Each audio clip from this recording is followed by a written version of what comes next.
2024 July 21న ఆషాఢ పౌర్ణమి రాబోతుంది. ఈ ఆషాఢ పౌర్ణమికే గురు పౌర్ణమి అని, వ్యాస పూర్ణిమ అని పేరు. అయితే ఈ గురు పూర్ణిమ లోపు ఈ వీడియో చూస్తే చాలు, ఈ కథలు వింటే చాలు, మీకు ఉన్న దరిద్రమంతా కూడా వదిలిపోతుంది. 2 నిమిషాల్లో కనకవర్షం కురుస్తుంది. మీ జీవితం అద్భుతంగా మారిపోతుంది. మీ కష్టాలన్నీ కూడా పోతాయి. మీ సమస్యలన్నీ కూడా పోతాయి. సాయిబాబా అనుగ్రహం కలుగుతుంది. దత్తాత్రేయ స్వామి వారి అనుగ్రహం కూడా కలుగుతుంది. త్రిమూర్తుల అనుగ్రహం కలుగుతుంది. మీ దశ మారిపోతుంది. అదృష్టం వరిస్తుంది. ఇక మీకు అన్ని శుభాలే జరుగుతాయి. ఈ లోకంలో ప్రతి ఒక్కరికి మొదటి గురువు తల్లి. తల్లి తర్వాత మనలో ఉన్నటువంటి జ్ఞానాన్ని బయటకు తీసేది ఒక గురువు మాత్రమే కనుక గురువుకు హిందూ సాంప్రదాయంలో చాలా ప్రాధాన్యత కల్పించారు. అజ్ఞానమనే చీకటిని తొలగించే గురువు సాక్షాత్తు బ్రహ్మ అనటంలో సందేహం లేదు. అద్వితీయమైన గురు పరంపరలకు ఆలవాలం మన భారతదేశం. గురువును బ్రహ్మ, విష్ణు, మహేశ్వర స్వరూపంగా, త్రిమూర్తుల స్వరూపంగా పూజించే ఉత్కృష్టమైన సంస్కృతి మనది. శాస్త్రాలు, ఉపదేశాలు, పూజలు, జపాలు ఏవైనా సరే గురు ముఖంగా ఉపదేశమైనప్పుడు మాత్రమే వాటికి గుర్తింపు, రాణింపు కలుగుతాయి. ఆధ్యాత్మిక ప్రపంచంలో గురువు అంటే దత్తాత్రేయుడే. ఎందుకంటే ఆయనకు ఉన్న ఇరు పార్వంశంలో 2 రూపాలు ఉన్నాయి. అందులో ఒక రూపం గురువైతే మరో రూపం ఈశ్వరుడు. గురువు దేవుడు ఒకరిలోనే ఉండటం విశేషం. అలాంటి విశిష్ట రూపంగా అవతరించాడు దత్తాత్రేయుడు. కనుకనే దత్తాత్రేయుడు గురుదేవుడయ్యాడు. శ్రీ దత్తమూర్తి 3 శిరస్సులతో, 6 భుజములతో, ఆయుధములతో, 4 కుక్కలతో, ఆవుతో ఉన్నట్టు చిత్రించబడి ఉంటుంది. వీటికి గల అర్థాలను పరిశీలిస్తే దత్తాత్రేయుడి దగ్గర ఉండే 4 కుక్కలు 4 వేదములకు సంకేతం. గురు పూర్ణిమను పురస్కరించుకొని గురువులను స్మరించడం వల్ల తిరుమూర్తులను పూజించిన పుణ్యఫలం లభిస్తుంది. ఆదియోగి, ఆది గురువైన మహాశివుడు ఆషాఢ పౌర్ణమి నాడు సప్త ఋషులకు జ్ఞానబోధ చేశాడని శివపురాణం చెప్తున్నది. ఆషాఢ పౌర్ణమి రోజే దత్తాత్రేయుడు తన శిష్యులకు జ్ఞానబోధ చేసినట్టుగా దత్త చరిత్ర చెప్తుంది. వ్యాసమహాముని ఈ రోజున సత్యవతి సంతనులకు జన్మించాడని, కొన్ని సంవత్సరాల తర్వాత ఆయన ఇదే రోజున వేదాలను ఋగ్, యజుర్, సామ, అథర్వణ వేదాలుగా విభజించాడని ప్రతీతి. ఈ పుణ్య విశేషాలను పురస్కరించుకొని ఆషాఢ పౌర్ణమిని గురు పూర్ణిమగా, వ్యాస పూర్ణిమగా జరుపుకుంటాము. ముందుగా ఆషాఢ పూర్ణిమ సందర్భంగా సాయిబాబా చేసిన లీలలను వింటే చాలు, మీ జీవితం అద్భుతంగా మారిపోతుంది. ఒకప్పుడు వయసు మీరిన మహిళ అయిన దేవి అనే అమ్మాయి తనకు వివాహమైతే షిరిడీ సాయిబాబాను దర్శించి కొబ్బరికాయను సమర్పిస్తానని మొక్కుకుంది. బాబా అనుగ్రహంతో వివాహమైనది. కానీ ఆమె అత్తింటి వారికి సాయిబాబా యందు విశ్వాసం లేదు. అందుకని దేవి అత్తింటి వారి మనసు మార్చి తనను మొక్కు తీర్చుకోవడానికి షిరిడీకి రప్పించుకోమని బాబాను ప్రార్థించింది. బాబా కరుణించి ఆమెకు షిరిడీ దర్శన భాగ్యము ప్రసాదించారు. ఆమె సాయిబాబా చరణాలకు శ్రద్ధభక్తులతో మొక్కింది. మరునాడు బాబా దర్శనానికి ద్వారకామైకి చేరుకున్నాక మహారాష్ట్ర సాంప్రదాయం ప్రకారం ధరించే ముక్కుకు ధరించిన ఆభరణం గత రాత్రి ఎక్కడో పోగొట్టుకున్నట్లుగా తెలుసుకున్నది. ఆ ఆభరణం లేకుండా ఆమె అత్తింటి వారు ఇంట్లో అడుగు పెట్టనివ్వరు. దాంతో ఆమె నిస్సహాయ స్థితిలో మనసు పాడై బాబాను దూషించింది. అది గుర్తించిన బాబా ఆమెతో, అమ్మా, నీ నాసికాభరణం నీ దగ్గరే ఉంది, ఎవరూ దొంగలించలేదు అని అన్నారు. అది విన్న ఆమె కోపంతో బాబాకు నమస్కరించి కొట్టాలని తీసుకొచ్చిన కొబ్బరికాయను కొట్టకుండా తిరిగి వెళ్ళిపోదామని అనుకున్నది. అలా తిరిగి వెళ్ళిపోతుంటే బాబా ఆమెతో, నా కోసం తెచ్చిన కొబ్బరికాయను నాకు ఇవ్వవా అని అన్నారు. అది విన్న ఆ మహిళ కోపం మరింత ఎక్కువై, నీ కొబ్బరికాయను నీవే తీసుకో అని బాబా ముందు ఆ కొబ్బరికాయను కొట్టింది. ఆ కొబ్బరికాయలో నుంచి ఆమె పోగొట్టుకున్న నాసికాభరణం బయటకు వచ్చింది. దాంతో ఆమెకు ఆనందము, ఆశ్చర్యము, పశ్చాత్తాపం ఒకేసారి కలిగాయి. ఇలాంటి లీలలు పరబ్రహ్మ స్వరూపమైన సాయినాథునికే సాధ్యం. ఒకరోజు షిరిడీలో ఒక అద్భుతం జరిగిందని ప్రచారంలో ఉంది. బాబా చనిపోయే వారం రోజుల ముందు ఒక ఘటన జరిగింది. బాబా మసీదు దగ్గరికి ఒక ఎద్దుల బండి వచ్చింది, ఆగింది. ఆ బండిలో పెద్ద పులి ఉంది. దాని మెడ చుట్టూ కూడా గొలుసులు కట్టి ఉన్నాయి. ఆ పెద్ద పులి ఏదో రోగంతో బాధపడుతుంది. ఆ పెద్ద పులిని ప్రదర్శన చేస్తూ దాని యజమానులు జీవనం కొనసాగిస్తూ ఉండేవారు. ఆ పెద్ద పులి యజమానులు తమకు చేతనైనంత చికిత్స చేయించారు. కానీ ఆ రోగం మాత్రం తగ్గట్లేదు. ఈ పెద్ద పులియే వారికి జీవనాధారం. దానిని ప్రదర్శిస్తూ వారు ప్రతి ఊరు తిరుగుతూ తమ కడుపు నింపుకునేవారు. వారు అలా తిరుగుతూ ఉండగా వారికి బాబా లీలలు తెలిసాయి. అందుకే వారు బాబా దగ్గరకు వచ్చి బండి నుంచి పెద్ద పులిని దింపారు. ఆ పులిని చూసి అందరూ భయపడ్డారు. ఆ యజమానులు బాబాకు జరిగిందంతా చెప్పారు. బాబా అనుమతి తీసుకుని పెద్ద పులిని బాబా దగ్గరికి తెచ్చారు.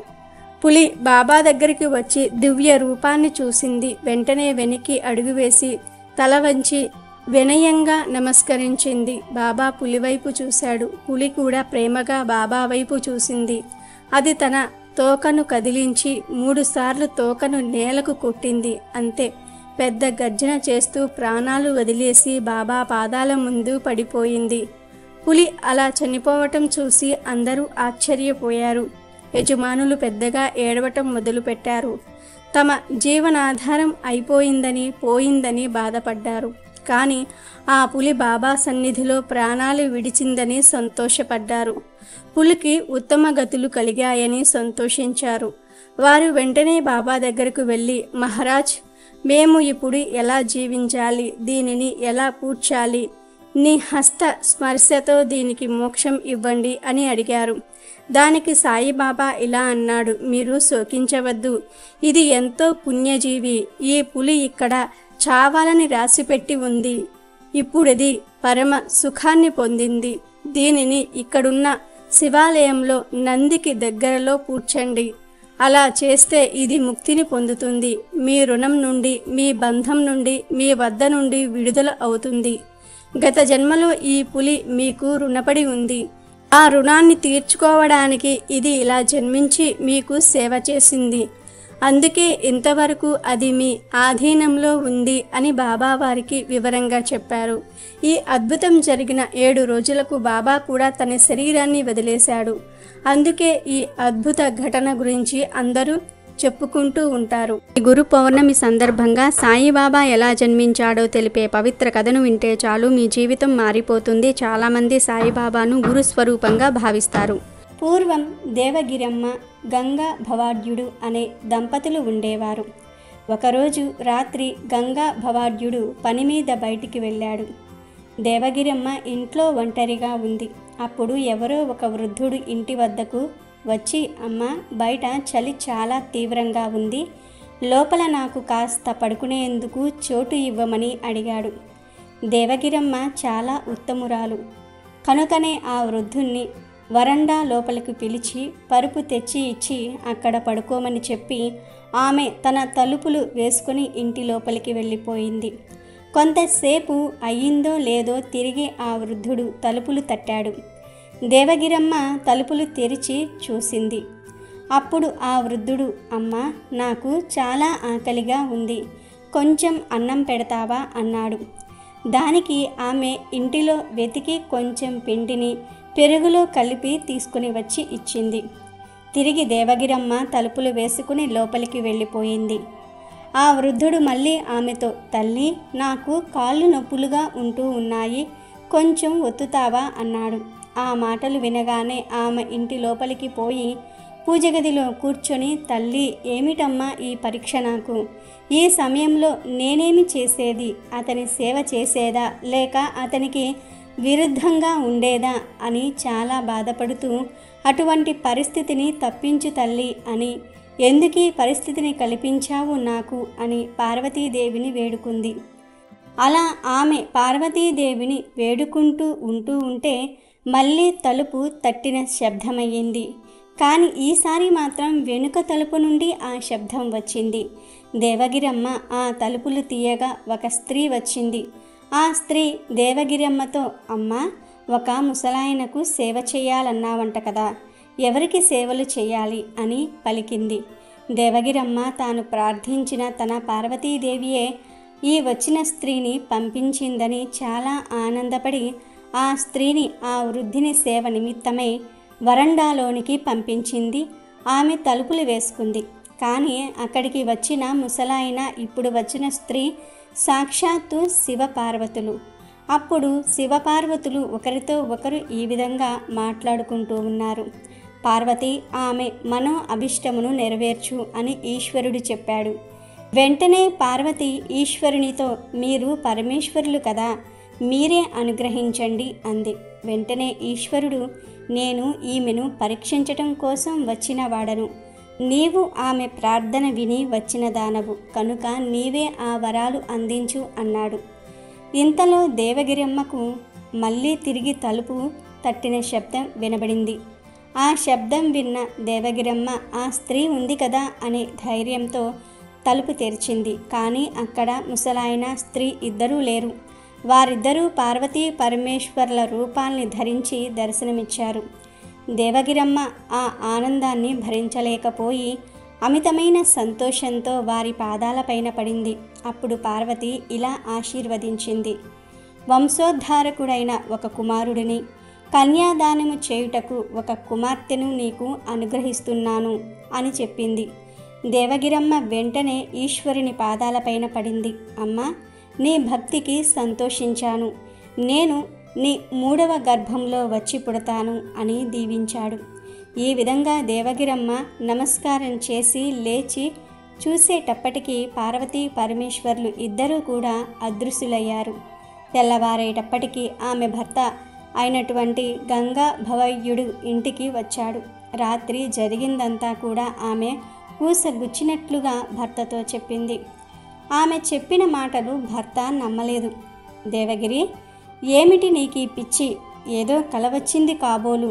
పార్వతి ఏమిటి, పరమేశ్వరుడు ఏమిటి అని ఈ విధంగా ఆమెను హేళన చేసుకుంటూ వచ్చాడు.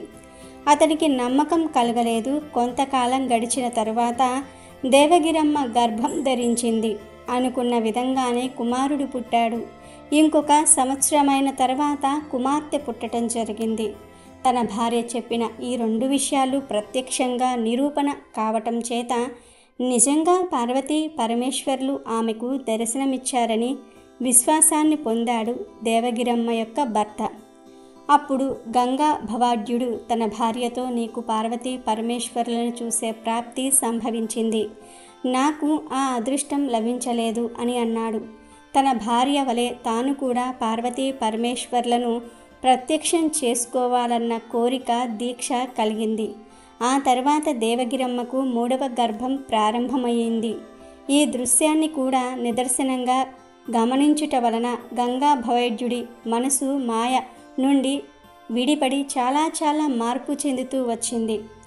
ఎప్పుడెప్పుడు ఇల్లు విడిచిపెట్టిపోవాలి, ఎప్పుడు తపస్సు చేయాలి, ఎప్పుడు పార్వతీ పరమేశ్వర్లను ప్రత్యక్షం చేసుకోవాలి అనే ఆలోచన అతనిలో పెరిగిపోయింది. అందుచేత అతడు దానికోసం దీక్ష పట్టాడు.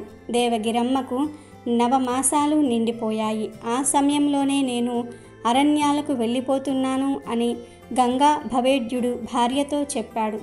చేసేదేం లేక దేవగిరమ్మ కూడా భర్త వెంట బయలుదేరింది. కొంత దూరం పోగానే ఈమెకు ప్రసవ వేదన ఎక్కువయ్యింది. ఆ మార్గ మధ్యంలోనే ఆమె ఒక మగబిడ్డను ప్రసవించింది. ఆ బిడ్డయే శ్రీ సాయిబాబా. దేవగిరమ్మ తన బిడ్డను చీరగుడ్డ మీద పడుకోబెట్టి ఆ దారి మధ్యలోనే వదిలిపెట్టి ఆమె భర్త వెంటనే వెళ్ళిపోయింది. కనుకనే ఈ పిల్లవానికి తల్లి ఎవరు, తండ్రి ఎవరు అనేది ఎవ్వరికీ తెలియదు. ఆ తరువాత అటుగా పోతున్న ఒక ఫకీరుకు ఈ బిడ్డ కనిపించాడు. ఆ ఫకీరు ఈ పసిబిడ్డను ఇంటికి తెచ్చుకుని సుమారు 4 సంవత్సరాల పాటు తన ఇంటనే పెంచాడు. కానీ 4వ ఏట ఆ ఫకీరు చనిపోయాడు. ఏ కాకి అయినా ఆ ఫకీరు భార్య ఆ బాబును మాత్రం ఎంతో ప్రేమగా పెంచుకోసాగింది. అయితే అప్పటికే ఆ పిల్లవాడి చేష్టల వలన గ్రామంలో హిందూ ముస్లింల కలహాలు మరింత ప్రజ్వరిల్లే పరిస్థితి ఏర్పడింది. ఆ అనాథ బాబు హిందూ దేవాలయాలకు వెళ్ళి మహమ్మద్ ప్రవక్త గురించి ప్రవచించేవాడు. మే అల్లాహు, నేనే దేవుణ్ణి అనేవాడు. ఒక్కొక్కసారి అల్లా మాలిక్, దైవమే సర్వాధికారి అనేవాడు. అనంతరం మసీదులోనికి వెళ్ళి రాముడే అల్లా, శివుడే దేవుడు అని వెర్రికేకలేసేవాడు. హిందువుల ఇంట పుట్టి ఫకీరు ఇంట పెరిగిన ఈ కుర్రవాణ్ణి ఎవ్వరూ ఏమీ అనలేక పెంపుడు తల్లి అయిన ఫకీరు భార్యకు ఫిర్యాదు చేసేవారు. ఆ పిల్లవాడిని దారిలో పెట్టలేకపోయిన ఆ తల్లి అతనిని చేరువలో ఉన్న వెంకుస అనే సద్గురువుకు అప్పజెప్పింది. ఆ సద్గురువు ఆశ్రమంలో 12 సంవత్సరాల పాటు ఉన్నాడా బాలుడు. ఈ 12 ఏళ్లలోనూ గురు శిష్యుల మధ్య విడదీయరాని అనుబంధం ఏర్పడిపోయింది. శరీరాలు వేరుగాని వారి ఆత్మలు మాత్రం ఒక్కటే అయిపోయాయి. అయినప్పటికీ సుమారు 16 సంవత్సరాల వయసులో, అనగా క్రీస్తు శకం 1851లో శ్రీ సాయిబాబా సద్గురు ఆశ్రమాన్ని విడిచి దేశాటనం చేస్తూ షిరిడీ గ్రామం చేరుకున్నాడు. 2 నెలల పాటు షిరిడీలో గడిపిన అనంతరం పూహా దేశాటనం చేస్తూ ఎటో వెళ్ళిపోయారు. మళ్ళీ చాంద్ బాయ్ పోటీలు, బంధువుల పెళ్లి నిమిత్తమై ఆ పెళ్లి వారితో కలిసి సాయి షిరిడీ చేరారు. ఆ తర్వాత 1918 విజయదశమి నాడు సమాధి చెందే పర్యాంతం దాదాపు సంవత్సరాల, అంటే దాదాపు కొన్ని సంవత్సరాల పాటు ఆయన షిరిడీలోనే ఉండిపోయారు. శ్రీ పుట్టపర్తి సాయిబాబాచే చెప్పబడిన సద్గురు సాయినాథ్ వారి జన్మగాథ ఇది. పూర్వం ఒక ఊరిలో సుశీల, వేణుగోపాల్ అనే దంపతులు ఉండేవారు. వేణుగోపాల్ కొంచెం దూకుడు స్వభావం కలవాడు. కోపం, ఆవేశం ఎక్కువగా ఉండేవి. ప్రతిదానికి తగులు ఆడుతూ ఉండేవాడు. సౌమ్యత అనేది ఏ కోసాన లేదు. నోరు విప్పితే చాలు అన్నీ పరుష మాటలే. అతని భార్య సుశీల మాత్రం శాంతంగా, వినయంగా ఉండేది. నిత్యం పూజలు చేస్తూ ఉండేది. మంచి భక్తురాలిగా ప్రసిద్ధికెక్కింది. భర్త ఎన్ని అన్నా సర్దుకుపోతూ ఉండేది. ఏనాడు భర్తతో పోట్లాడేది కాదు. భర్త తెచ్చిన దానితో సంతృప్తిగా సంసారం సాగించేది. కానీ రోజులన్నీ ఒకేలాగా ఉండవు కదా. భర్తకు వ్యాపారంలో నష్టం రావటం వలన ఇంట్లో కష్టాలు మొదలయ్యాయి. చివరికి సంసారం నడవటమే కష్టమైపోయింది. భర్త చీటికి మాటికి కసురుకోవటంతో సుశీల లోపల చింతించేది. భగవంతుడా, మాకే ఇన్ని కష్టాలు పెట్టావు ఎందుకయ్యా అంటూ ఆక్రోశించేది. ఇలా ఉండగా ఒకనాడు వాళ్ళింటికి భిక్షకై ఒక సాధువు వచ్చాడు. సుశీల ఆ సాధువుకు భిక్ష వేసింది. అప్పుడు ఆ సాధువు సుశీలతో, చల్లని తల్లి, చల్లగా ఉండమ్మా, కష్టాలు కలకాలం ఉండవు తల్లి, ఓపికగా ఉండు, త్వరలోనే మీ కష్టాలు గట్టెక్కుతాయి అమ్మా. ఆ సాయిబాబా నిన్ను అనుగ్రహించుగాక. 9 గురువారాలు సాయి దర్శనం చేసుకో. ఒక్క పూట భోజనం మాత్రమే చెయ్యి. శ్రద్ధతో సాయి వ్రతాన్ని చేస్తే మీ కష్టాలు తీరుతాయి తల్లి అని దీవించి భిక్ష తీసుకొని అక్కడి నుండి వెళ్ళిపోయాడు. సుశీల దిగులుతో, సరేలే, ఇంకెక్కడి సుఖం, ఈ జీవితానికి సుఖం కూడానా, నా జీవితం ఇంతే, నా జీవితంలో సుఖం అనేది లేదేమో అనుకుంటూ బాధపడుతూ ఏడవసాగింది. నాటి రాత్రి నిద్రించి వేళ, ఒకవేళ సాధువు చెప్పిన సాయిబాబా వ్రతం చేసుకుంటే తమ కష్టాలు తీరుతాయి అని అనుకుంటూ పడుకుంటుంది. రాత్రి కలలో సాయిబాబా దర్శనమిచ్చి, సుశీల, ఒక్క అడుగు నువ్వు నా వైపు వేశావంటే 100 అడుగులు నీ వైపు వేస్తాను, నన్ను నమ్ము, విశ్వాసముంచు, శరణాగతురాలివి అవు అని ప్రబోధించినట్లయింది. అయితే సుశీల మర్నాడు ఉదయమే పూజ అనంతరం భర్తకు సపర్యలు చేసి సాయిబాబా గుడికి బయలుదేరింది. మందిరంలో సాయిబాబాను మనస్ఫూర్తిగా ప్రార్థించింది. బాబాకు నమస్కరించి, దయామయ, రేపు గురువారం నుండి వ్రతాన్ని ఆచరిస్తాను స్వామి అని అనగానే ఎవరో భుజం తట్టి నేనున్నాను అని చెప్పినట్లు అయ్యింది. ఒక్కసారిగా ఒళ్ళు జలతరించింది. ఆ అనుభూతిని జ్ఞప్తికి తెచ్చుకుంటూ ఇంటి ముఖం పట్టింది సుశీల. ఎన్నడూ మంచి మాటలు ఆడని భర్త సుశీల బాబా మందిరానికి వెళ్తున్నాను అంటే నేను కూడా వచ్చేవాడిని కదా, ఆ బాబా దయ ఉంటే మన బాధలన్నీ పటాపంచలైపోతాయి, పోయి బాబా చిత్రపటాన్ని తెస్తాను ఉండు అంటూ బయటకు వెళ్ళిపోయాడు. ఈ మాటలు విని సుశీల బిత్తరపోయింది. అంతా బాబా మెహ్మా అనుకుంది. మర్నాడు గురువారం నిత్య పూజ అనంతరం కుంకుమలు రాసి బొట్టు పెట్టి దానిపై నూతన వస్త్రాన్ని పరిచి దానిపై భర్త తెచ్చిన సాయిబాబా పటాన్ని ఉంచింది. పసుపు, కుంకుమ, అక్షింతలతో బాబాను పూజించింది. దీప, ధూప, నైవేద్యాలతో షోడశోపచార పూజ గావించింది. అగరవత్తులు, సాంబ్రాణి ధూపం వెలిగించింది. భక్తితో వ్రతం ఆచరించింది. బాబా మంత్రించినట్లుగా భర్త కూడా అక్కడే బాబా ధ్యానంలో గడిపాడు. ఈ శుభ పరిణామానికి సుశీల ఎంతగానో సంతోషించింది. సుశీల ఆనాడు ఒంటిపూట ఆహారంతో గడిపింది. సాయిబాబా గుడికి వెళ్ళి ప్రార్థించింది. ఇలా 9 వారాలు చేసి 9 మంది ముత్తైదువులకు వాయనమిచ్చింది. భోజనాలు పెట్టింది. 9 వ్రత పుస్తకాలు పంచిపెట్టింది. అత్యంత భక్తి శ్రద్ధలతో, నియమనిష్టలతో ఈ సాయిబాబా వ్రతాన్ని ఆచరించడం వల్ల అనతి కాలంలోనే వారి ఇంట సిరి సంపదలు కలుగుతాయి. భర్త వ్యాపారంలో కూడా లాభాలు వచ్చాయి. సాయిబాబా అనుగ్రహం వల్ల సుశీల భర్త స్వభావం కూడా పూర్తిగా మారిపోయింది. మిక్కిలి సౌమ్యుడై భక్తి కలిగి పరోపకార తత్వంతో మెలగసాగారు.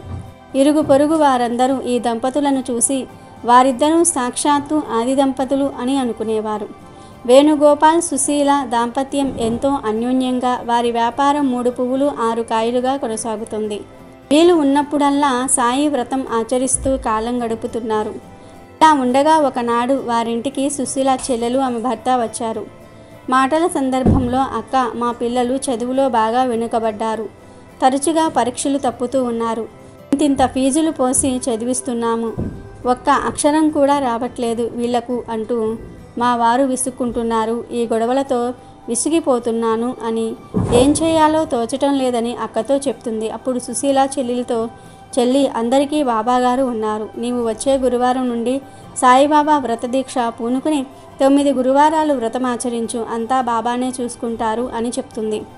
అక్క చెప్పినట్లుగా సుశీల చెల్లెలు 9 గురువారముల సాయిబాబా వ్రతమును ఆచరించింది. భక్తితో విశ్వాసంతో వ్రతాన్ని చేసింది. ఆ బాబాగారి దయ వల్ల మరుసటి పరీక్షలో పిల్లలకు మంచి మార్కులు రావటం ప్రారంభమయ్యాయి. క్రమంగా పిల్లలు బాబాగారి దయ వల్ల పెద్ద పరీక్షల్లో మంచి మార్కులతో ఉత్తీర్ణులు అయ్యారు. సుశీల చెల్లెలు ఆమె భర్త ఎంతగానో సంతోషించారు. ఇదంతా బాబా దయ వల్లే జరిగిందని బాబాగారికి పరమ భక్తులయ్యారు. అక్క సుశీలకు మనసులోనే ధన్యవాదాలు అర్పించారు. సుశీల చెల్లెలు వెంటనే ఫోను అందుకుని, సుశీలక్క, మా అబ్బాయి పరీక్ష పాస్ అయ్యాడు. అంతా బాబాగారి దయ వల్లే జరిగింది. బాబాగారు భగవంతుడే కాదు, సమర్థ సద్గురువులు. ఆయన యోగి పుంగవుడు. బాబాగారి మహిమ వల్ల మా అబ్బాయి పాస్ అయ్యాడు అంటూ అంతులేని సంతోషంతో అక్కకు పరిపరి విధాల ధన్యవాదాలు చెప్పింది. నాటి నుండి ప్రతి సంవత్సరం అక్కా చెల్లెళ్ళిద్దరూ క్రమం తప్పకుండా సాయిబాబా వ్రతాన్ని చేసుకుంటూ సాయి వ్రత పుస్తకాలను పంచిపెట్టసాగారు. బాబా దయ వలన 2 కుటుంబాలు సుఖ సంతోషాలతో జీవించసాగారు. అలాగే ఈ వ్యాస పూర్ణిమ సందర్భంగా వ్యాసుడికి గురు పౌర్ణమికి ఉన్న సంబంధం ఏమిటో తెలిపే ఈ కథను వింటే చాలు కోటి జన్మల పుణ్యం వస్తుంది. పూర్వం వారణాసిలో వేదనిధి, వేదవతి అనే బీద దంపతులు నివాసం ఉండేవారు. వారు ఎల్లప్పుడూ ఆధ్యాత్మిక చింతన, భక్తి జ్ఞానం కలిగి జీవించేవారు. కానీ ఈ దంపతులకు సంతానం లేదు. ఎన్ని నోములు నోచి వ్రతాలు చేసినా ఫలితం లేకపోయింది. ఇదే సమయంలో వారణాసిలో ఉండే వ్యాస భగవానుడు రోజు మధ్యాహ్న సమయంలో రహస్యంగా గంగా నదికి స్నానానికి వస్తూ ఉంటారని తెలుసుకున్న వేదనిధి ఎలాగైనా సరే ఆయనను దర్శించుకోవాలని భావించాడు. ఆ రోజు నుంచి వ్యాసుడి కోసం 1000 కళ్ళతో వెతకటం ప్రారంభించాడు వేదనిధి. ఈ నేపథ్యంలో ఒకరోజు భిక్షువు రూపంలో చేతిలో దండం, కమండలం ధరించిన ఒక వ్యక్తిని చూసిన వేదనిధి వెంటనే అతడి పాదాలపై పడి నమస్కరించాడు. ఆ భిక్షువు మాత్రం కసురుకున్నా సరే పట్టిన పాదాలను మాత్రం విడవకుండా, మహానుభావ, తమరు సాక్షాత్తు వ్యాస భగవానులని నేను గ్రహించాను. కాబట్టి మిమ్మల్ని శరణు పొందగోరుచున్నాను అని అన్నాడు. ఆ మాటలకు కంగుతిన్న ఆ సన్యాసి గంగానది ఒడ్డున నలుదిశలా చూస్తూ ఎవరైనా తనను చూస్తున్నారేమోనని పరికించాడు. వెంటనే వేదవిధిని ఆప్యాయంగా పైకి లేపి ఏమి కావాలో కోరుకోమంటాడు. అప్పుడు వేదనిధి, రేపు నా తండ్రి పితృకార్యం, దానికి తమరు అతిథిగా మా ఇంటికి తప్పక విచ్చెయ్యాలని వేడుకుంటాడు. వేదనిధి ఆహ్వానాన్ని మన్నించి వ్యాసమహర్షి దీనికి అంగీకరిస్తాడు. దీంతో సంతోషంగా ఇంటికి చేరుకున్న వేదనిధి తన సతీమణికి గంగానదీ తీరంలో జరిగిన వృత్తాంతమంతా కూడా వివరించాడు. ఇచ్చిన మాట ప్రకారం మర్నాడు ఉదయమే వారి ఇంటికి విచ్చేసిన వ్యాస భగవానుణ్ణి ఆ దంపతులు సాదరంగా లోనికి ఆహ్వానించి అతిథి సత్కారాలు చేసి పూజించారు. అనంతరం దేవతార్చనకు తులసీ దళాలు, పువ్వులను సిద్ధం చేసి శ్రద్ధావిధులను విధి విధానంగా నిర్వహించి అనంతరం వ్యాస భగవానుడికి సాష్టాంగ నమస్కారం చేశారు. వారి ఆతిథ్యానికి సంతుష్టుడైన ఆయన వారికి ఏం వరం కావాలో కోరుకోమన్నారు. స్వామి, ఎన్ని నోములు వ్రతాలు చేసినా సంతాన భాగ్యం మాత్రం లేదని, సంతానం కలిగేలాగా వరాలను ప్రసాదించాలని వేడుకున్నారు ఆ దంపతులు. వారు కోరుకున్న వరాన్ని అనుగ్రహించిన మహర్షి త్వరలోనే తేజోవంతులు, ఐశ్వర్యవంతులైన 10 మంది పుత్రులు జన్మిస్తారని ఆశీర్వదించాడు. అలా ఆశీర్వదించి తిరుగు ప్రయాణం అవుతున్న వ్యాస భగవానుడితో, ప్రభు, తిరిగి తమ దర్శన భాగ్యం మాకు ఎలా కలుగుతుంది అని వేదనిధి వ్యాసుణ్ణి ప్రశ్నించాడు. దానికి వ్యాస మహర్షి ఇలా అంటాడు. ఓ ఆదర్శ దంపతులారా, నన్ను మరలా దర్శించాలని మీకు కోరికగా ఉన్నదని నాకు అర్థమవుతుంది. నేను చెప్పేది శ్రద్ధగా వినండి.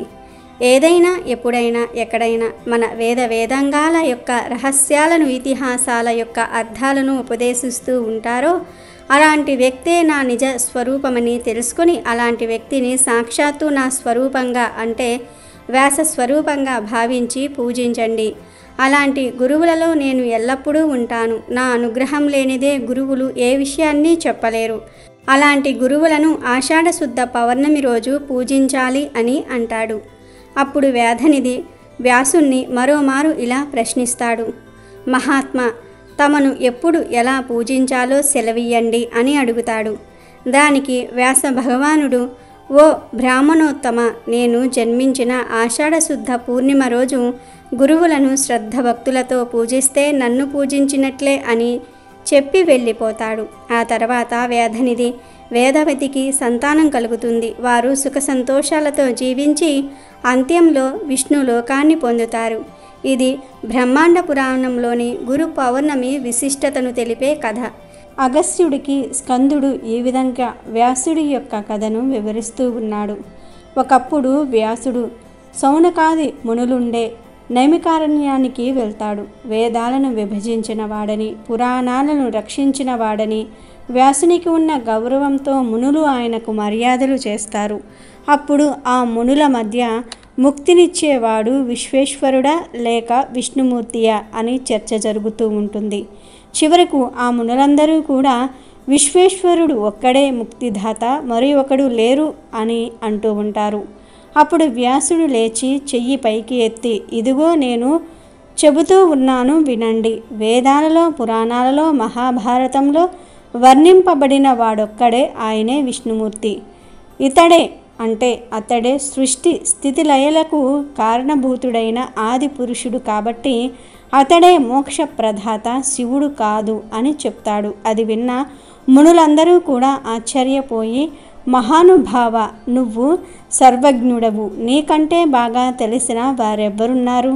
అయితే నువ్వు ఇప్పుడంటున్న మాటలు కాశీలో విశ్వేశ్వర సన్నిధిలో చెబితే మాకు ఆనందం కలుగుతుంది అని అంటారు. వ్యాసుడు అంగీకరించి తన 10,000 మంది శిష్యులతో మునులతో కాశీకి వెళ్తాడు. అక్కడ స్నానం చేసి బిందు మాధవుని భక్తితో సేవించి స్తోత్రాన్ని చేస్తాడు. ఆ తర్వాత నృత్య గీత వాయిద్యాలతో మాధవుడిని సేవిస్తాడు. ఆ పిమ్మట మాధవుడొక్కడే మోక్షదాత అని చేతిని పైకి ఎత్తుతాడు. అప్పుడు అతని చెయ్యి ఎత్తినట్లే స్తంభించిపోతుంది, మాటలు కూడా స్తంభించిపోతాయి. అప్పుడు మాధవుడు వచ్చి, ఓయి వేప, ఎంత తప్పు చేసినావు?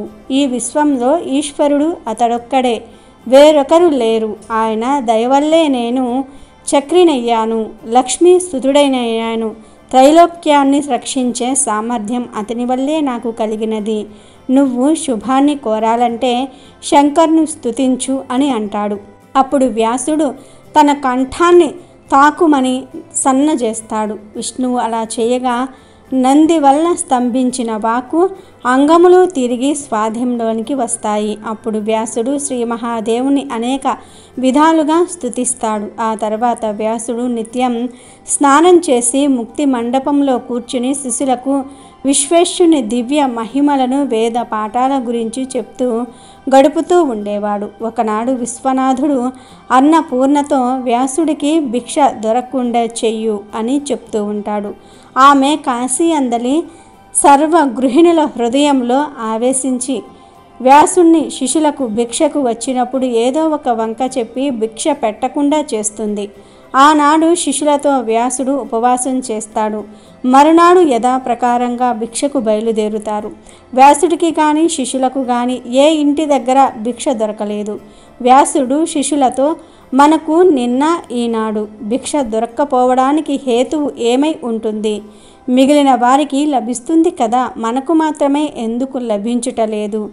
ఎవరైనా అడ్డుపడ్డారా విచారించి రండి అని పంపగా వారు వెళ్ళి వచ్చి, గురుదేవా, అందరూ క్షేమంగానే ఉన్నారు, ఎవరికీ దారిద్ర్యం లేదు, ఎవ్వరూ అడ్డుపడలేదు, అందరూ శ్రీ విశ్వేశ్వర ఆరాధకులే. మనకు భిక్ష లభించకపోవడానికి కారణమేమిటో తెలియటం లేదు అని విన్నవిస్తారు. వ్యాసుడు కాశీ సర్వ విద్యలకు నిలయం, లక్ష్మీ నివాసం, ముక్తి క్షేత్రం. అందువల్ల ఇక్కడ ఉండేవారు గర్వించి మనకు భిక్ష పెట్టేవారు కారు అని క్రోధంతో కాశీలో నివసించే వారికి 3 తరాల వరకు విద్య, సంపద, ముక్తి లేకుండుగాక అని శపిస్తాడు. శాపమిచ్చిన తరువాత కూడా మళ్ళీ భిక్షకై వీధి వీధి తిరుగుతారు, కానీ భిక్ష లభించదు. కోపంతో చేతిలో భిక్ష పాత్రను నేల మీద పగలగొట్టి ఆశ్రమానికి పోతూ ఉండగా ఒక ఇల్లాలు వ్యాసుని పిలిచి, మునీంద్ర, నా భర్త వృద్ధుడు, ప్రతిదినం అతిథులకు పెట్టకుండా ఏమీ తినడు. ఈరోజు అతిథులు ఎవ్వరూ రాలేదు, ఆయన భుజించకుండా కూర్చున్నాడు, మీరు అతిథులుగా దయచేయండి అని పిలుస్తుంది. వ్యాసుడు ఆమెను చూసి ఆశ్చర్యపడి, అమ్మ, నిన్న ఈరోజు కాశీలో మా ముఖం చూసిన వారు లేరు. నువ్వు భోజనానికి పిలిచావు, సంతోషము. నేను ఒక్కడినే కాదు, నాకు 10,000 మంది శిష్యులు ఉన్నారు, వారు కూడా నాలాగే ఆకలిని తట్టుకోలేక ఉన్నారు అని అంటాడు. ఆ ముత్తైదువు, అలా అయితే మీరందరూ భోజనానికి రండి, ఆలస్యం చేయకూడదు అనగా వారందరూ కూడా సంతోషపడి వస్తారు. పాద ప్రక్షాళన చేసుకొని అందరూ కూర్చుంటారు. వడ్డించిన పదార్థాలను చూడకుండానే వ్యాసుడు, శిష్యులు భుజిస్తారు. కాళ్ళు చేతులు కడుక్కొని ఆచమించి ఆ ఇల్లాలిని దీవించి బయలుదేరడానికి సిద్ధపడతారు.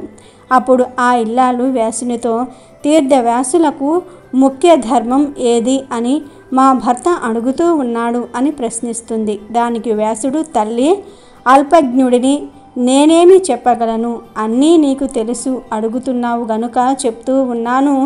ఆకలిగా ఉన్నవారికి అన్నం పెట్టడం, తిన్నవారు అన్నదాతకు సంతోషం కలిగించటం కన్నా ఉత్తమ ధర్మం లేదు అని అంటాడు. ఆమె, అదే ధర్మమైతే యథాశక్తిగా చేస్తూ ఉన్నాను, నీవు సామాన్య ధర్మాలను చెప్పు అని అడుగుతుంది. అప్పుడు వ్యాసుడు ఎవరినీ నొప్పించకుండా మాట్లాడడం, తానున్న స్థానం వృద్ధినంత గోరుట అనేవి ప్రతి మానవుడికి సామాన్య ధర్మాలు అని చెప్తాడు. అది విన్న వృద్ధ గృహస్థుడు, మునీంద్ర, ఈ ధర్మాల్లో నీ దగ్గర ఉన్నవెన్ని అని ప్రశ్నించగా వ్యాసుడు నిశ్చేష్టుడై చూస్తాడు. మళ్ళీ ఆయన ఇలా అన్నాడు, ఈ ధర్మాల గురించి చెప్పడానికి నీవే అర్హుడివి. నీకన్నా మృదువైన మాట తీరు, ఆలోచించి పనిచేయగల స్వభావం ఉన్న, ఇంటికి మేలు కోరే తత్వం, ఇతరుల ఔన్నత్యాన్ని సహించే శాంత స్వభావములు మరెవ్వరికీ ఉండవు. మహానుభావుడివి గనుక నువ్వు చెప్పగలవు, చెప్పమని అర్చించగలవు కూడా అని వ్యంగ్యంగా మాట్లాడతాడు. అంతటితో ఆగక, నీకు నీ అభ్యాగం వల్ల భిక్ష దొరక్కలేదు, దానికి పురవాసన దోషం ఏమున్నది? ఎందుకు వారిని అనవసరంగా శపించావు?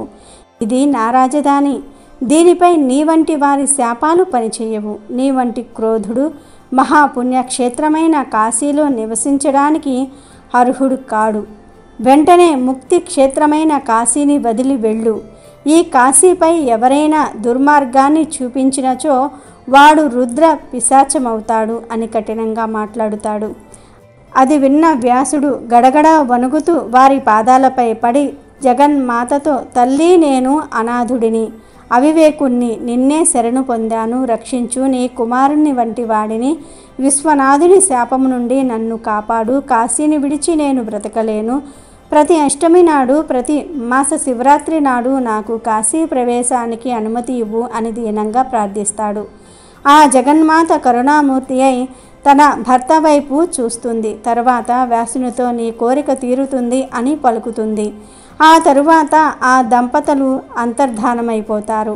వ్యాసుడు వెంటనే కాశీని విడిచి గంగకు తూర్పు తీరంలో నివసిస్తూ నిత్యం కాశీనగరం వైపు చూస్తూ నిట్టూర్చుకుంటూ తన దురదృష్టాన్ని నిందించుకుంటూ ఉంటాడు. అప్పుడు అతను నివసించిన ప్రాంతమే వ్యాసకాశీ యాత్రలకు వెళ్ళిన వారు వ్యాసేశ్వరుని దర్శించుకొని వెంటనే తిరిగి వచ్చేస్తారు. వ్యాసకాశీలో నివసించరు. అగస్త్యునకు స్కందుడు ఈ కథ చెప్పి, మునీశ్వర, కాశీ శుభం కోరేవారికి ఎల్లప్పుడూ కూడా శుభమే కలగాలి అని చెప్తాడు. అలాగే గురు పూర్ణిమ సందర్భంగా గురుభక్తి అంటే ఎలా ఉండాలో తెలిపే ఈ పవిత్ర కథను వింటే చాలు త్రిమూర్తుల అనుగ్రహంతో సకల ఐశ్వర్యాలు సిద్ధిస్తాయి. కొన్నేళ్ల క్రిందట గురుకులాలు ఉండేవి. అలా ఒకానొక గురుకుల ఆశ్రమంలో ఒక గురువుగారు ఉండేవారు. ఆయన పేరు వేదధర్ముడు. ఆయన సర్వశాస్త్ర కోవిదుడు, జ్యోతిష్య శాస్త్రంలో దిట్ట. ఈయన ఎందరో పిల్లలను చేరదీసి ఆయన వద్దే ఉంచుకొని భోజనం పెట్టి ఆశ్రమం కల్పించి ఆయనకొచ్చిన విద్యలన్నిటినీ కూడా నిస్వార్థంగా బోధిస్తూ ఉండేవారు. అలా ఈయన వద్ద కౌత్స్యుడు అనే ఒక శిష్యుడు ఎంతో గురుభక్తితో ఉంటూ విద్యను అభ్యసిస్తూ తను కూడా జ్యోతిష్య శాస్త్రంలో పట్టు సాధించాడు.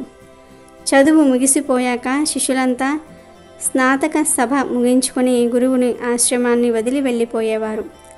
అలా కౌత్స్యుని విద్య కూడా చివరికి వచ్చేసిన సందర్భంలో ఒకసారి గురువుగారు ఏదో పని మీద ఆ ఊరు వెళ్తూ ఆశ్రమ బాధ్యతలన్నిటినీ కూడా కౌత్స్యునికి అప్పగించి వెళ్తారు. ఆయన తిరిగి వచ్చేసరికి ఆయన లేని లోటు లేకుండా అన్నీ యథావిధిగా జరుగుతూ ఉండటం చూసి సంతృప్తితో ఆనందిస్తారు గురువుగారు. ఇదిలా ఉండగా స్నాతక సభ జరిగే రోజు రానే వచ్చింది. అందరూ గురువుగారితో తమకు ఉన్న అనుబంధాన్ని చెప్పుకొని ఆయన వద్ద ఆశీర్వాదాలు తీసుకొని తమ తల్లిదండ్రులతో తమ తమ ఇళ్లకు వెళ్ళిపోయారు. ఈ కౌత్స్యుడు మాత్రం నోరు మెదపలేదు. తల్లిదండ్రులు ఎంత బ్రతిమిలాడినా వాళ్లతో వెళ్ళడానికి విముఖత చూపించాడు. చేసేది లేక అతని తల్లిదండ్రులు వెళ్ళిపోయారు. అప్పుడు గురువుగారు ఇతనిని పిలిచి తను మాత్రం వెళ్ళకపోవడానికి కారణమేమిటని అడుగుతాడు. అప్పుడు ఆ శిష్యుడు బోరున విలపిస్తూ, గురువుగారు, మీరు పొరుగురు వెళ్ళినప్పుడు మీరు నేర్పిన జ్యోతిష్య విద్యతో మీ జాతకం చూశాను.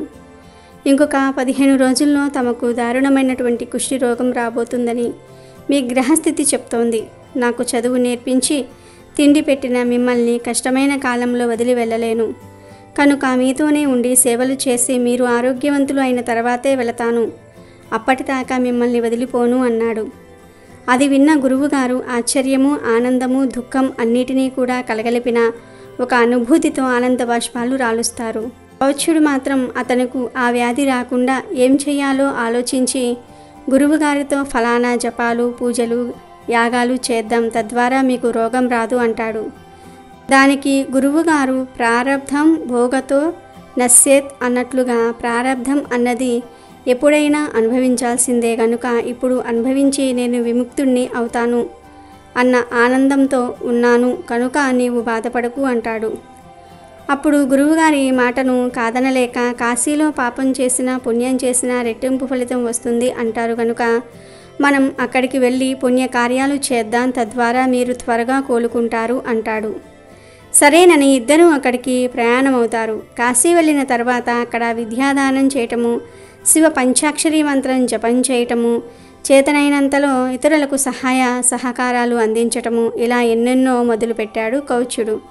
మిట్ట మధ్యాహ్నం కాళ్లకు చెప్పులు లేకుండా బోలె పట్టుకుని తిరిగి అన్నాన్ని తెచ్చి గురువుగారికి పెట్టి తను తినేవాడు. ఒక్కోసారి గురువుగారు ఆయన తినక తనకు పెట్టక అన్నాన్ని విసిరివేసేవాడు. చిటికీ మాటికి కౌత్స్యుని కొట్టటము, తిట్టటము చేయటం, చేదరించుకోవటం వంటివి చేసేవారు. అయినా కూడా ఎక్కడా విసుక్కోకుండా గురువుగారికి వ్యాధి ముదిరి మరింత బాధ పెడుతోంది కాబోలు పల్లెత్తు మాట అనని ఈయన ఇలా ప్రవర్తించడానికి కారణం అదే అనుకుంటూ మరింత సేవలు చేసేవాడు. కౌత్స్యుడి గురుభక్తిని గమనిస్తున్న బ్రహ్మ, విష్ణు, మహేశ్వర్లు ఒక పందెం వేసుకున్నారు. మన ముగ్గురిలో ఎవరు కౌత్స్యుని గురువుగారి వద్ద నుండి పంపుతారో వారే మనలో గొప్పవారు అని. అనుకున్నట్లుగానే ముందుగా బ్రహ్మ మారువేషంలో వచ్చి కౌత్స్యుడితో, నువ్వు కాశీ వచ్చినప్పటి నుండి చూస్తూ ఉన్నాను, ఎందుకు ఆయన దగ్గర అన్ని మాటలు పడుతూ ఉంటావు? పెద్దవాడిని చెప్తున్నాను, నా మాట విని వేరే గురువుని చూసుకొని వెళ్ళిపో అంటాడు. దానికి కౌత్స్యుడు గురువుని, అది ఇటువంటి పరిస్థితుల్లో బాధపడుతున్న ఆయనను వదిలివేయమని చెప్తున్నా మీరు పెద్దవారెలా అవుతారు? మీరు మా గురువుగారి పరిస్థితుల్లో ఉంటే శిష్యుడు వదిలి వెళ్ళిపోవాలనే అనుకుంటారా అనేసరికి బ్రహ్మ నోట మాట రాక వెళ్ళిపోతాడు. తదుపరి విష్ణువు మారువేషంలో వచ్చి రోగముతో ఉన్న గురువుగారికి సేవ చేస్తున్నందుకు నిన్ను మనస్ఫూర్తిగా అభినందిస్తున్నాను. కానీ చేసిన మేలు మరిచే కృతజ్ఞుడికి సేవ చేస్తే పాపం కూడా వస్తుంది కనుక ఆయనను వదిలి వెళ్ళిపో అంటాడు. దానికి కౌత్స్యుడు, కృతజ్ఞత అన్నది ఏదైనా ఉంటే ఇటువంటి సమయంలో వదిలి వెళ్ళిపోతే నాదవుతుంది కానీ తను చేరదీసి భోజనం పెట్టి నా నుండి ఏమీ ఆశించకుండా తన విద్యనంతా కూడా నాకు ధారపోసిన ఆయనది కాదు అనేసరికి విష్ణువు వెనుదిరుగుతాడు. ఇహ ఈశ్వరుడు మారువేషంలో వెళ్ళి మానవ సేవే మాధవ సేవ అన్నమాట వాస్తవమే, కానీ ఇలా చీత్కారాలు పొందుతూ ఎందుకు? తను తినటం మానేయటమే కాక నువ్వు తినే వీలు కూడా లేకుండా అన్నం నేలపాలు చేయటం తప్పు కాదా? నువ్వు దూరమైతే నీ విలువ తెలుస్తోంది కనుక కొన్నాళ్ళు దూరంగా ఉండు అంటాడు. దానికి కౌత్యుడు సాష్టాంగపడి, తిండికి లేక బాధపడే నాకు తిండి పెట్టడమే ఎక్కువ, పైగా జీవితమంతా తిండిని పొందగల వీళ్ళనిచ్చే విలువైన విద్యను నాకు ధారపోశారు మా గురువుగారు. కొన్ని సంవత్సరాల పాటు ఉచితంగా భోజనం పెట్టి వృద్ధి చేసిన ఆయనకు కొన్ని రోజులు నన్ను ఉపవసించేలా చేసే హక్కు ఉంది కనుక మహానుభావ, వీలైతే నాకొక సాయం చేయండి. మీ ముందు ఇంకో ఇద్దరు వచ్చారు, మీరిక్కడే కాపలా ఉండి ఇలాంటి అనవసరమైన నీతులు మరెవ్వరూ చెప్పకుండా చేయండి చాలు అంటాడు. అంతే, త్రిమూర్తులు ముగ్గురు కూడా ఇతని గురుభక్తికి మెచ్చి, కౌత్యా, మేము త్రిమూర్తులం, నీ గురుభక్తికి మెచ్చాం. మేము పెట్టిన పరీక్షల్లో నువ్వు నెగ్గి నీ అపారమైనటువంటి గురుభక్తిని చాటుకున్నావు, నీకు మోక్షాన్ని ప్రసాదిస్తున్నాము అంటారు.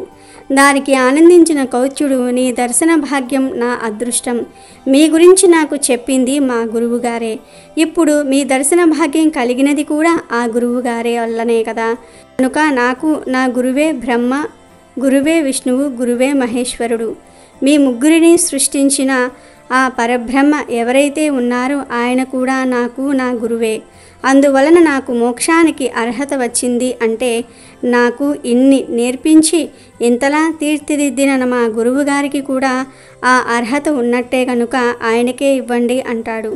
ఇటువంటి గురుభక్తి ఉన్నందుకు శిష్యుణ్ణి, అటువంటి గొప్ప శిష్యుణ్ణి తయారు చేసినందుకు గురువును ఇద్దరిని మెచ్చిన త్రిమూర్తులు ఇరువురికి మోక్షాన్ని ప్రసాదిస్తారు. గురు పూర్ణిమ సందర్భంగా గురు స్వరూపులైన త్రిమూర్తులకు ఎంతో ఇష్టమైన త్రినాద వ్రత కథను వింటే చాలు, మీకు అన్ని శుభాలే జరుగుతాయి. పురం అను గ్రామంలో మధుసూదనుడు అను బ్రాహ్మణుడు ఉండేవాడు. అతను మిక్కిలి దరిద్రుడు అగుటచే భిక్షమెత్తుకుని జీవించేవాడు. ఆ బ్రాహ్మణుడకు ఒక కొడుకు జన్మించెను. కానీ తల్లిపాలు లేనందువలన ఆ పిల్లవాడు రోజురోజుకు కృషించుచూ ఉండెను. బాలుడు కృషించుచున్నందువల్ల ఆ బ్రాహ్మణ స్త్రీ పెనిమిటితో, అయ్యా, నేను చెప్పిన సంగతి శ్రద్ధతో వినండి. పిల్లవానికి పాలు నిమిత్తం పాలుగల ఆవునొకటి తీసుకొని రండి అని అంటుంది. ఆ మాట భర్త విని, ఓ శ్రీరత్నమా, నీకు వెర్రి పట్టినదా? మనము చూడగా బీదవారము, పాలుగల ఆవు ఎలా దొరుకుతుంది? ధనరత్నములు మనకు లేవు, నేను లోకులలో ఘన్యత ఎలా పొందుతాను? ఎవరు ధన సంపదలు కలిగి ఉంటారో వారికి లోకమంతా మర్యాదలు చేస్తారు, వారికే అంతా భయపడతారు. బ్రాహ్మణులకు సైతం ఆస్తిపాస్తులు ఉంటేనే దాన ధర్మాలు కూడా ఎక్కువగా చేస్తూ ఉంటారు. నా వంటి బీదవాడిని ఎవరు అడుగుతారు అని బ్రాహ్మణుడు చెప్తాడు. ఆ మాటలు విని భార్య దుఃఖిస్తుంది. ఓ బ్రహ్మదేవుడా, మా వంటి బీద ఇంటిలో ఈ బిడ్డను ఎందుకు పుట్టించినావు? ఏమి తిని ఈ బిడ్డ బ్రతుకుతాడు? ఈ శిశుహత్య నాకు చుట్టుకుంటుంది అని దుఃఖించుచూ ఉండగా ఆ పిల్లవాని ఘోష చూసి ఏమీయూ తోచక ఆ బ్రాహ్మణుడు చింతాక్రాంతుడై విచారించి తన ఇంటిలో ఉన్న కమండలము వగేరా చిల్లర సామానులు తీసుకొని సంతకు వెళ్తాడు. ఆ వస్తువులను సంతలో అమ్మివేసి అమ్మిన సొమ్ముతో 50 రూపాయలు జాగ్రత్తగా పట్టుకొచ్చి భార్య చేతికి ఇవ్వగా ఆమె ఆ సొమ్మును పట్టుకుని సంతోషించి పెనిమిటితో ఇలా అంటుంది, అయ్యా, ఈ సొమ్మును తీసుకుని వెళ్ళి పాలుగల ఆవునొకటి తీసుకుని రండి అంటుంది. తన భార్య చెప్పిన మాట ప్రకారం ఆ బ్రాహ్మణుడు ఆ 50 రూపాయలు పట్టుకుని గ్రామములు తిరుగుతూ ఉంటాడు. ఇట్లు తిరుగుతూ ఒక పెద్ద భాగ్యవంతుడగు షావుకారు ఉండే గ్రామమునకు వెళ్ళెను. ధనధాన్యాలు కలిగి కుబేరునితో సరి సమానంగా ఆ షావుకారు ఉండెను. దైవ ఘటన మాత్రం వేరే ఉన్నది. తన ఆవులలో బోధ అను ఒక ఆవు ఒకటి ఉండెను.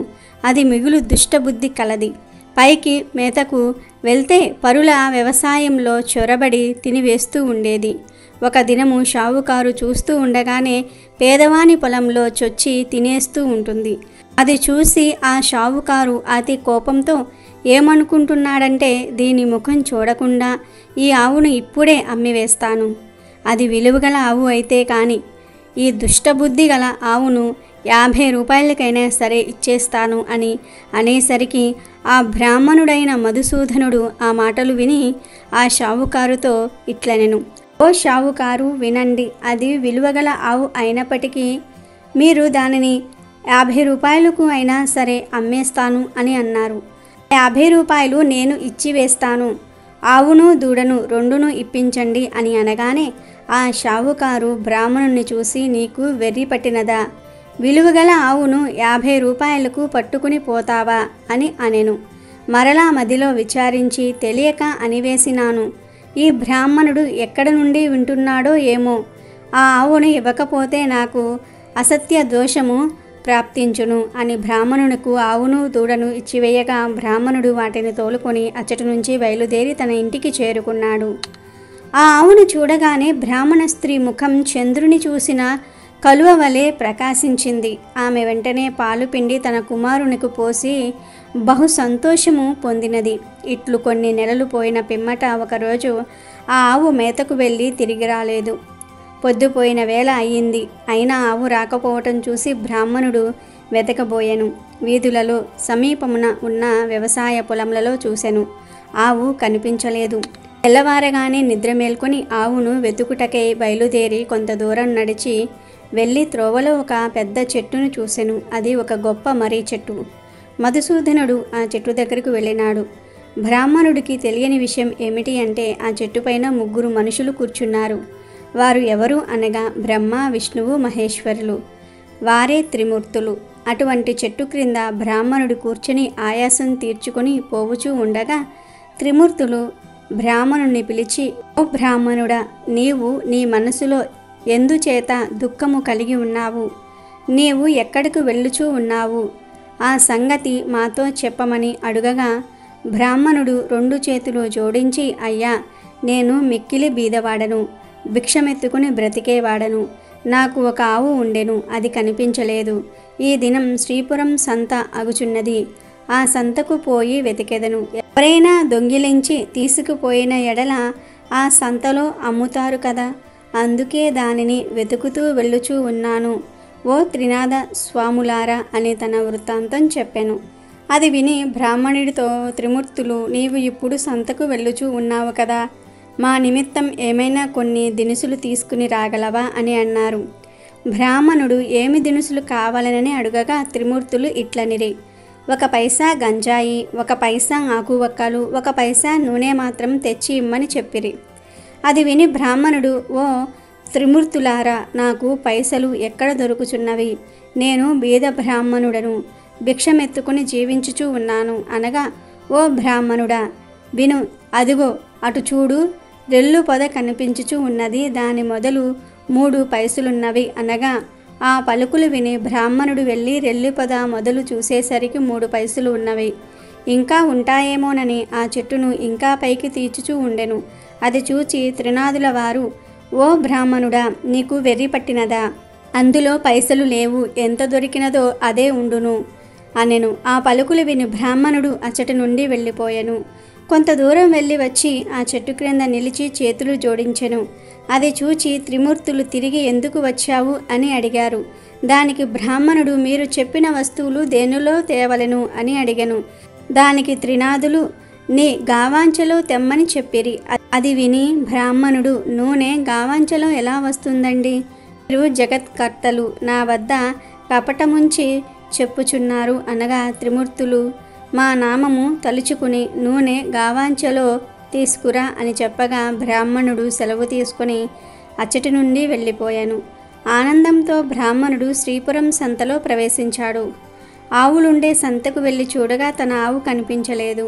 ఆకులు, చెక్కలు, గంజాయి పుచ్చుకొని నూనె గురించి బజారుకు వెళ్ళి తేలుకల వాడిని నూనె అడిగెను. గావాంచ చూపి ఇందులో 1 పైసా నూనె పొయ్యమనెను. ఈ సంగతి తెలుకలవాడు చూసి బ్రాహ్మణుడు పిచ్చి మనిషి కాబోలునని నూనె లేదు అని చెప్పెను. అచ్చట నుండి మరి ఒక ముసలి తెలుకల వాడిని నూనె అడిగెను. ఆ ముసలివాడు చూసి నూనె ఎంతది కావలెను అని అడుగగా 1 పైసా నూనె మాత్రం పట్టుకుపోవుదునని ఆ బ్రాహ్మణుడు చెప్పెను. తెలుకులవాడు నూనె కొలిచెను. బ్రాహ్మణుడు గావాంచ చూపించెను. అప్పుడు తేలుకులవారు, ఈ బ్రాహ్మణుడు వికారపు వాడు, వీనిని మోసం చేసి పైసా తీసుకుంటాను అని ఆలోచించుకుని కొలత పాత్రను తిరగవేసి నూనె కొలిచి ఇచ్చెను. విప్రుడు గావాంచ కొన చెంగును పట్టుకుని అచ్చటి నుండి వెళ్ళిపోయెను. అంతే, తెలికిలవాని కుండలో నూనె కొంచెమైనను లేకుండా పోయింది. అది చూసి తెలికిలవాడు మూర్ఛబోయినాడు. తెలికల వాళ్ళందరూ కూడా పరిగెత్తుకొచ్చి ముసలివాని ముఖముపై నీళ్లు చల్లి సేద తీర్చి కూర్చుండబెట్టినారు. ఏమి చెప్పుదను, ఎక్కడి నుంచే ఒక బ్రాహ్మణుడు వచ్చి గిద్దెడు నూనె కొన్నాడు. ఇప్పుడే ఇట్లు వెళ్ళినాడు. కుండలో చూడగానే నూనె లేదని చెప్పగా అందరూ విచారించారు. ఆ విప్రుడు మా వద్దకు వచ్చి మమ్ము కూడా నూనె అడిగినాడు, లేదని అనగా వెళ్ళిపోయినాడు. అగున అందరూ విచారించి పరిగెత్తుకొని బ్రాహ్మణుడి వద్దకు వెళ్ళి ఇలా అన్నారు, విప్రుడా విను, మీరు నూనె కొన్నారు కదా, అది కొలతకు తక్కువగా ఉన్నది, పూర్తిగా ఇచ్చివేస్తాము, పట్టుకొని వెళ్ళండి అన్నారు. దాంతో మళ్ళీ మధుసూదనుడు సంతకు వెళ్ళాడు. ఈసారి ముందు తెచ్చిన గిద్దెతోనే నూనెను సరిగ్గా కొలవగా ఎప్పటిలాగానే ఆ నూనె గిన్ని నిండుగా అయినది. అది చూసి ముసలి వ్యాపారి అనగా నూనె అమ్మేవాడు ఆనందము చెందాడు. విప్రుని గావాంచలో చమురు ఉంచారు. అది పట్టుకుని విప్రుడు వెడలిపోయినాడు. అలా బ్రాహ్మణుడు త్రిమూర్తుల దగ్గరకు వెళ్ళి వారికి సామానులు ఇచ్చివేసి సెలవు అడిగినాడు. సెలవు అడగగానే త్రిమూర్తులు విప్రునితో ఏమన్నారంటే, ఓయి, నీ కష్టము చూసి మా మదిలో దయ కలిగినది. ఒక మాట విను, నీవు త్రినాదుల పూజ చేస్తే నీ దరిద్రము పటాపంచలై అధిక సంపదలు కలుగునని త్రినాదులనగా అది విని బ్రాహ్మణుడు, స్వామి, ఏ ఏ వస్తువులతో మిమ్మలను పూజ చేయాలి అని అడుగగా త్రినాదులు ఇలా అన్నారు, ఓ ద్విజుడా, వినుము, మా పూజకు అధిక ద్రవ్యము అక్కరలేదు, కొంచెముతోనే తృప్తి పొందుదుము. ఇప్పుడు నీవు తెచ్చిన 3 పైసల సామాగ్రి చాలును. త్రిమూర్తుల పూజ ద్రవ్యములు ఇంతే, మాకు వీటితోనే పూజ చెయ్యుము. మట్టి చిలుమల యందు గంజాయి నిలిపి అందులో నిప్పుతో ధూపము వెయ్యవలెను. దీప ప్రమ్మిదలు 3 వేసి అందులో చమురు వేసి వత్తులు వేసి ఆకు చెక్కలు జాగ్రత్త చేసి ఉంచి రాత్రి తొలిజాములో నీ ఇంటిలోనికి నీ స్నేహితులను పిలిచి పూజా ద్రవ్యములు తెచ్చి అచట ఉంచి సకల పదార్థములను స్వాములకు సమర్పించవలెను. అలా చేస్తే సకల పాపములు నశించును అని త్రిమూర్తులు మధుసూదనుడితో చెప్పెను. అది విని మధుసూదనుడు పూజ చేయుటకు ఉపక్రమించెను. చెట్టు మొదటనే పూజ ఆరంభించి గంజాయి ముందు తయారుపరచాడు. అప్పుడు త్రిమూర్తులు నీ గావాంచ చెంగు చీరి వర్తులు చేయమనగా ద్విజుడు, నేను బీద బ్రాహ్మణుడను, భిక్షమెత్తుకొని దినమును గడుపుకొని కుటుంబ పోషణ చేసుకుంటూ ఉంటాను.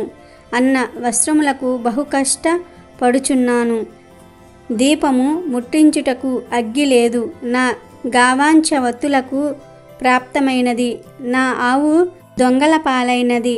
నా కుటుంబము ఉపవాసంతో ఎదురు చూస్తూ ఉంటారు. నేను ఎలా మనస్ఫూర్తిగా పూజ చేస్తాను అని ఏవగించుకొని ద్విజుడు కూర్చున్నాడు. అది చూసి త్రిమూర్తులు, ఓ ద్విజుడా, మదిలో చింతపడకు, నీ ఆవు పెయ్య దొరుకుతాయి, నీవు నీ కుటుంబము సౌఖ్యముగా ఉంటారు, వస్త్రములు కూడా దొరుకునని చెప్పినారు.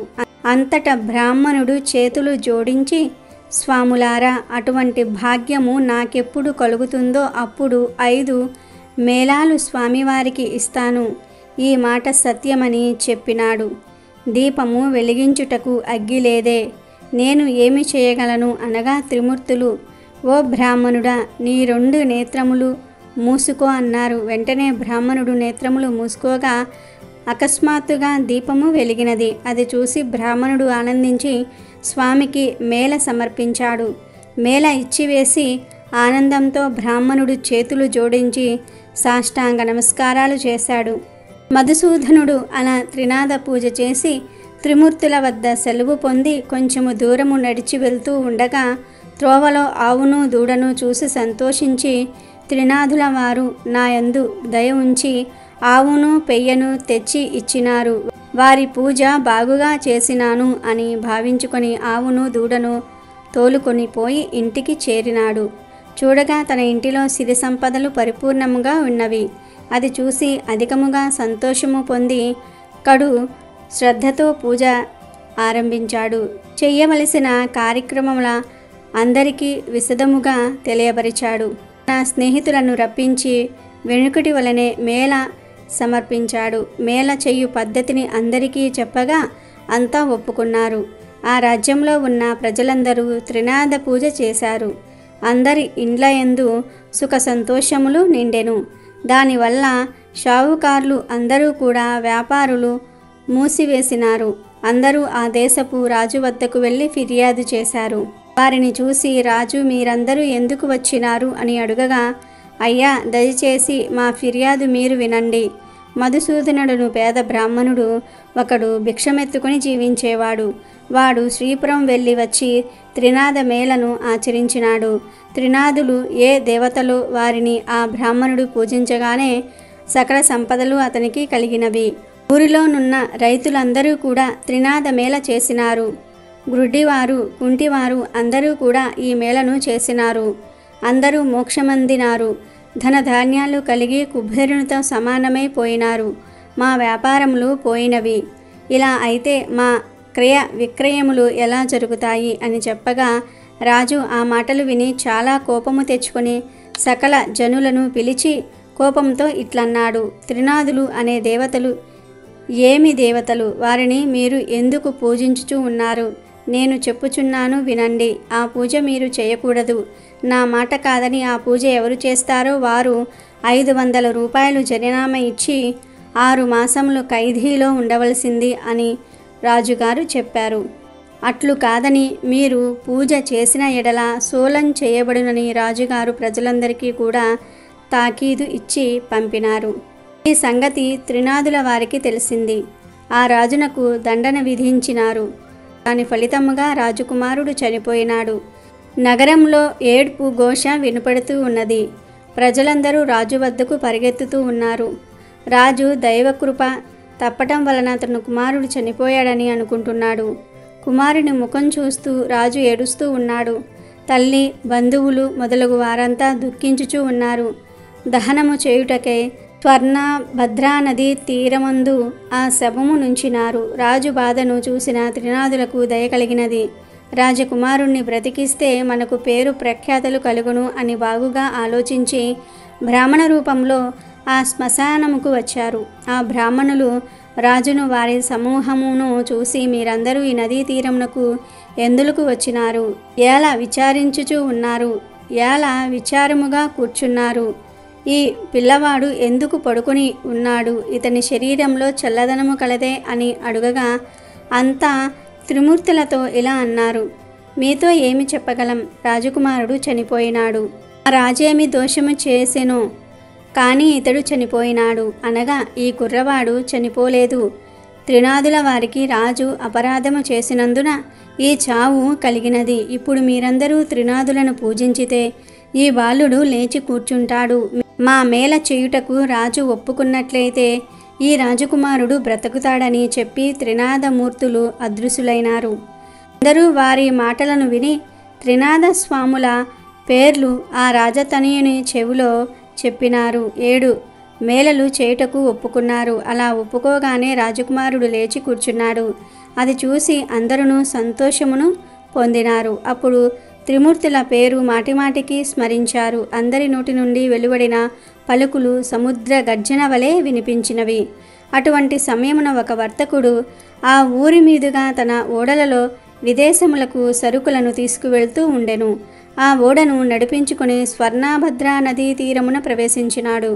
ఘోష చేసిన స్థలము దగ్గరకు వెళ్ళినాడు. వారిని చూసి, జనులారా, త్రినాదుల పేర్లు ఏమి పేర్లు మీరెలా స్మరించుచున్నారు? వినడానికి శ్రద్ధగా ఉన్నాయి అనగా రాజుగారి మనుషులు ఇట్లన్నారు, ఓ వర్తకుడా వినుము. బ్రహ్మ, విష్ణు, మహేశ్వరులు అనేవారు త్రినాథ స్వాములు. అటువంటి ప్రభువులను మా రాజుగారు నిందించినందువలన అపరాధుడైనాడు. ఆ అపరాధము వలన తన కుమారుడు చనిపోవుటచే ఇతనిని మేము తీసుకుని వచ్చి అగ్ని సంస్కారము చేటుకు కూర్చుని ఉన్నాము. ఇది చూచి ప్రభువులకు దయ కలిగినది. వచ్చి రాజకుమారుని బ్రతికించినారు. అందుకు 7 మేళలు చేయుటకు ఒప్పుకున్నాము. వెంటనే రాజకుమారుడు బ్రతికి కూర్చుండెను అని చెప్పారు. ఆ మాటలు విని షావుకారు మదిలో సంతోషించి, అటువంటి ప్రభువులు ఎక్కడుందురో, చనిపోయిన రాకుమారుడు బ్రతికి కూర్చుండెను.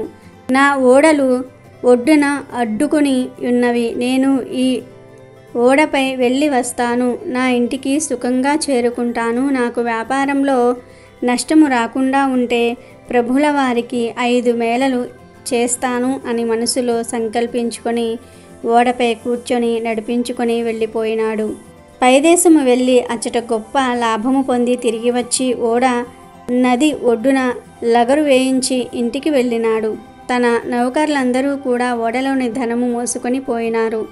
ధనమును ఇంటిలో వేసుకొని షావుకారు సంతోషముతో ఉన్నాడు. ధనం చూసి ప్రభుల వారి మేళలు మర్చిపోయాడు. అందుకు ప్రభువులకు కోపము కలిగి దండన వేసినారు. దాంతో ఓడ నీటిలో మునిగిపోయినది. నౌకర్లు ఓడలోనున్న వారందరూ కూడా నీటిలో మునిగిపోయిరి. అది తెలిసిన అతను కూడా భూమిపై పడి గోల పెట్టినాడు. మరి కొంతసేపటికి తెలివి తెచ్చుకొని ఏడుస్తూ ఉండగా ఆకాశంలో నుండి త్రినాథులు, నీవు మాకు మేళలు ఇస్తానని మరిచినావు, అందుచేతనే ఓడ మునిగినది. నీవు 5 మేళలు సమర్పించినట్లయితే నీ ఓడ నీకు వస్తుంది అని సెలవిచ్చారు. అది విని షావుకారు మదిలో దుఃఖించి, ముందు నేను సంకల్పము చేసియుంటిని, ప్రభువుల మహిమను మరిచితిని. ఇప్పుడే త్రినాథుల వారికి మేళ ఇస్తాను అని మదిలో నిశ్చయించుకొని మేళకు కావలసిన సామాగ్రి తెప్పించి స్నేహితులను రప్పించి ప్రభుల వారికి మేళ సమర్పించి ప్రార్థించాడు. నీటిలో మునిగిపోయిన ఓడ వెంటనే పైకి తేలినది. అది చూసి పట్టలేని సంతోషము పొందెను. పరిచారికలు, నౌకర్లు ఓడలో గల మిగిలిన ధనము ఇంట్లోకి తీసుకుపోయినారు. ధనము మోయించి షావుకారు ఇంట్లో ప్రవేశించెను.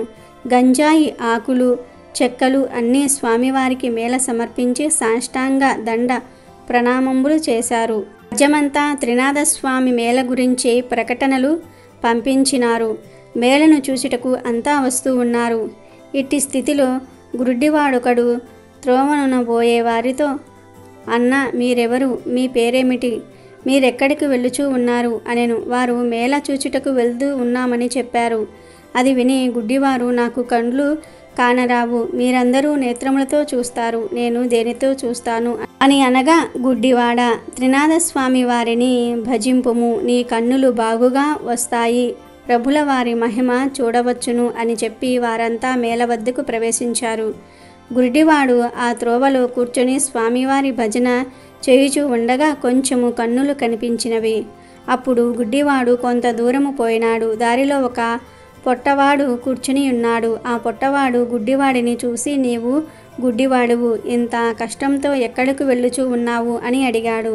అప్పుడు గుడ్డివాడు, అన్నా, నేను మేళను చూచుటకు వెళ్తూ ఉన్నాను అని చెప్పాడు. ఆ మాటలు పొట్టవాడు విని, స్వామివారి దయ నా మీద లేదు, చేతులు కాళ్ళు పొట్ట, నేనెలాగున నడవగలను, నీకు కాళ్ళున్నవి, దేక్కొని వెళ్ళగలవు అని అంటాడు. అంతటి గుడ్డివాడు, నీవు త్రినాథస్వామి వారిని భజింపుము, నీ కాళ్ళు చేతులు బాగవుతాయి, క్షణంలో ఇద్దరం కలిసి వెళ్ళిపోదాము, నేను కేవలం గుడ్డివాడిని, ఏమాత్రం కన్నులు కనిపించుటలేదు, త్రినాథస్వామి వారిని భజించినాను కనుక కొంచెము కనిపిస్తున్నవి, అందుచే నీవు కూడా స్వామివారిని భజించిన వానివైతే నీ బాధలు నివారణ చేస్తారు అని చెప్పగా, పుట్టవాడు త్రినాథ త్రినాథ అని భజించాడు.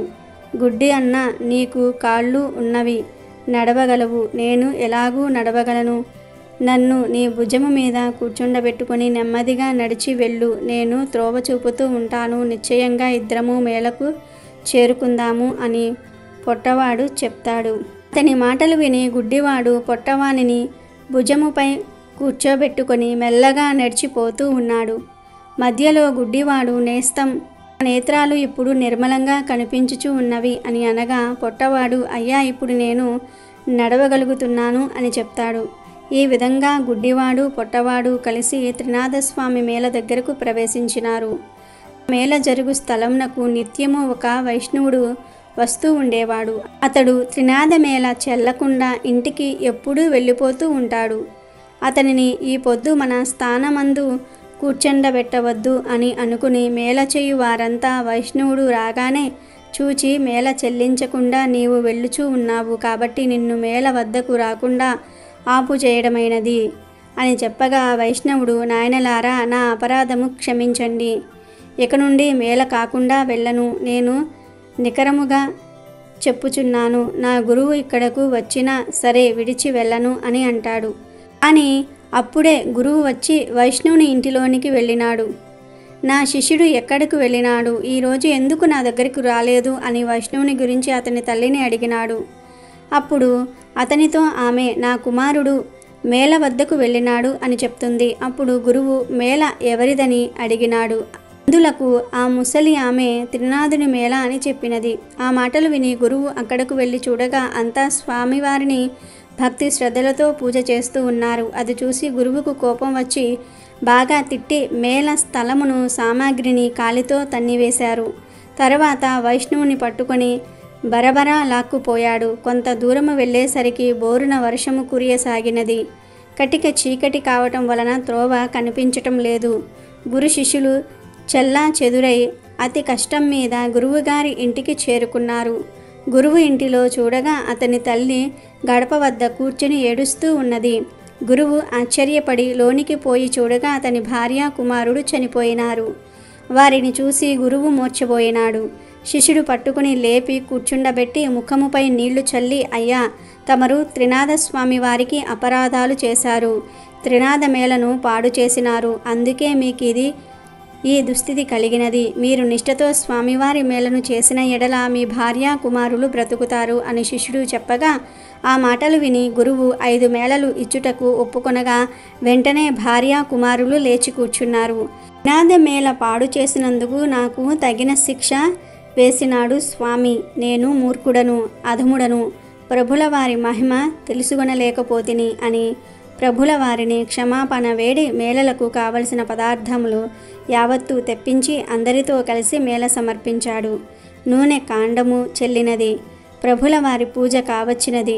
ఆకులు, చెక్కలు, గంజాయిని అందరూ కూడా పంచుకుని సేవించి సుఖమనుభవించారు.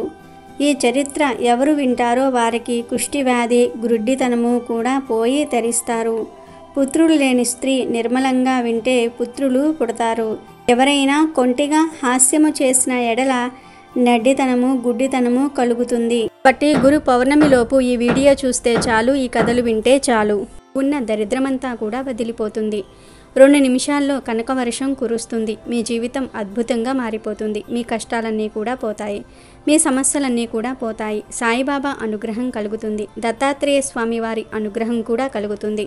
త్రిమూర్తుల అనుగ్రహం కలుగుతుంది. మీ దశ మారిపోతుంది. అదృష్టం వరిస్తుంది. ఇక మీకు అన్ని శుభాలే జరుగుతాయి.